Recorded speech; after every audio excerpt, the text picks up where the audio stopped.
சிறிய கதை. ஒரு மனிதன் மலை உச்சியிலிருந்து தவறி விழுந்தபோது தற்செயலாக பாறையின் விளிம்பில் நீட்டிக்கொண்டிருந்த ஒரு வேரை பற்றி கொண்டான்.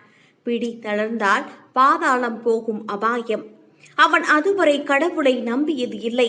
அப்போது கடவுளை நினைத்து, கடவுளே, உன்னை நான் முழுமையாக நம்புகிறேன், நீதான் என்னை காப்பாற்ற வேண்டும் என்று வேண்டினான். அப்போது வானிலிருந்து ஒரு குரல், நீ என்னை நம்ப மாட்டாய். கடவுளே, என்னை கைவிட்டு விடாதே, நிச்சயம் நம்புகிறேன். எனக்கு நம்பிக்கை இல்லை. கடவுளே, நீதான் காப்பாற்ற வேண்டும். சரி, உன்னை காப்பாற்றுகிறேன். முதலில் நீ பிடித்திருக்கும் வேரை விட்டுவிடு. வேரை விட்டுவிட்டால் கீழே விழுந்து இறந்து விடுவேனே. அதன்பின் வானத்தில் குரல் எதுவும் கேட்கவில்லை. நீதி. வாழ்க்கையிலும் இப்படித்தான். நம்பிக்கைக்கு உரியவர்களை நம்பித்தான் ஆக வேண்டும். யாரையுமே நம்பாவிட்டால் நமக்கு வரும் நல்ல வாய்ப்புகள் கை நழுவி போகும்.